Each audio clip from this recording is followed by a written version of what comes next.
A man walked into the bar like he owned the place. Sharp haircut, expensive shoes, loud voice, and women noticed him for a moment. But as he moved from one conversation to the next, something kept happening. Smiles faded, laughs got quieter, and slowly, women started pulling back. Confidence doesn't come from validation. It comes from integration. Integration of your flaws, your fears, your failures. Let me start with a story. A man walked into the bar like he owned the place. Sharp haircut, expensive shoes, loud voice, and women noticed him for a moment. But as he moved from one conversation to the next, something kept happening. Smiles faded, laughs got quieter, and slowly women started pulling back. From the outside, he had it all: style, presence, charm. But what they felt underneath: insecurity. Here's the psychological truth. Confidence doesn't come from validation. It comes from integration. Integration of your flaws, your fears, your failures. But so many men are conditioned to perform confidence. We're taught to flex, to boast, to impress, to look like asterisk to man, even if we don't feel like it inside. And what happens? We brag about things that don't matter. How many women we've been with, how much money we make, what kind of car we drive. But what does that communicate to a woman? It tells her you're not grounded. It tells her your worth is tied to what you have, not who you are. And here's the twist. The more you perform, the less safe she feels. Because underneath the flash is a man who's terrified of not being enough. She doesn't want to show. She wants presence. She wants stillness. She wants the man who can sit in silence and not squirm. The man who can say, "I don't know," and not shrink. So let me ask you this. When was the last time you were fully yourself, without trying to impress? Because the moment you drop the performance, that's when real attraction begins. Now, let's dive deeper into why women are turned off by overcompensation.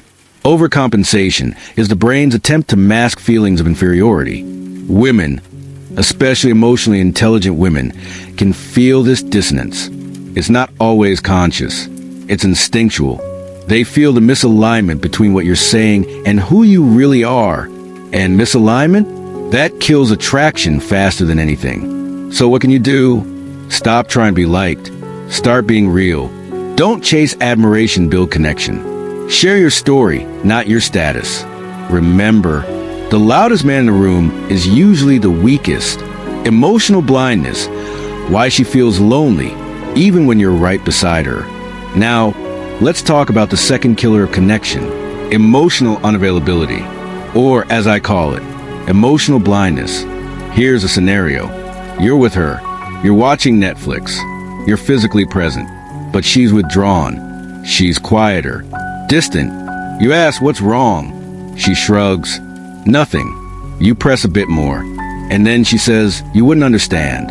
That moment, that's not random. That's built up from weeks, maybe months, of emotional dismissal. Let me explain.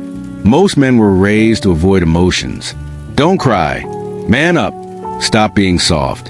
So when a woman expresses hurt or sadness or anxiety, you don't know what to do with it. And your brain says, "Asterisk, fix it. Solve it. Move on." But she's not looking for a solution. She's looking for connection. Let me say that again. Women don't want you to fix their emotions. They want you to asterisk feel them with them. Big difference. But here's what most men do instead. They get uncomfortable. They shut down. Or worse, they tell her she's too emotional. And just like that, she feels invisible. Psychological insight. Humans are wired for attunement. Emotional attunement is when you feel seen, heard, and validated.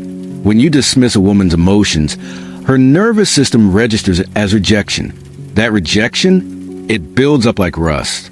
Slowly, silently, until one day, the connection snaps. So what's the fix? Learn the art of emotional holding. When she's sad, don't offer a solution. Offer safety. Say things like, "That sounds really hard. Want to talk about it?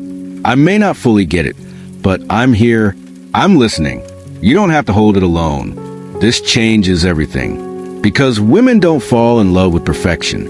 They fall in love with presence. With a man who can sit with her emotions, and not run away. And let me tell you, once a woman feels emotionally safe with you, her love deepens in ways you've never imagined. No direction, no attraction. Why purpose is the ultimate aphrodisiac. Now we arrive at the third turnoff.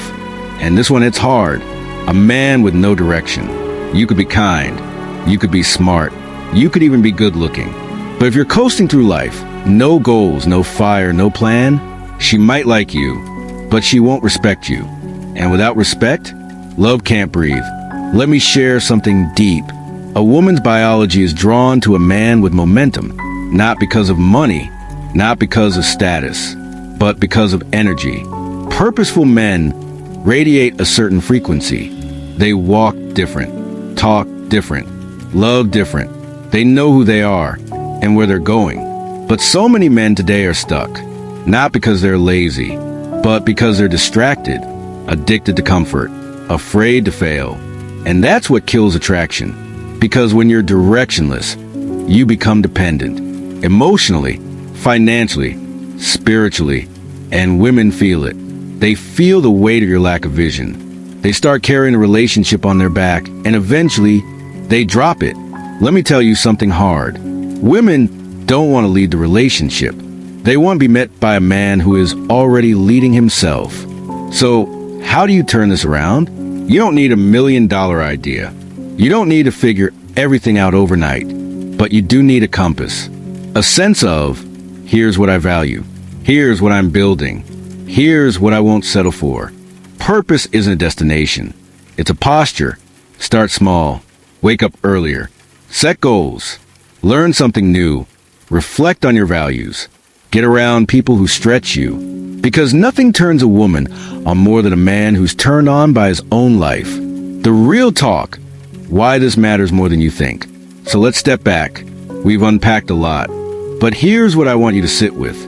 Women aren't asking for perfection. They're not even asking for success. They're asking for authenticity over arrogance, emotional depth over detachment, vision over comfort. And if you're willing to grow in these three areas, your relationships will shift, your self-respect will deepen, and the right woman will feel it. Because at the end of the day, you don't attract what you want. You attract what you are. So if you want a woman who's confident, secure, and emotionally rich, become that man first. I know this wasn't easy to hear. Growth never is. But if something in you stirred, if something in you said, asterisk, yeah, I've done that, that's the beginning of transformation. Don't run from it. Lean into it. Take this episode, reflect on it, share it with another man who needs to hear it. And more importantly, start doing the work.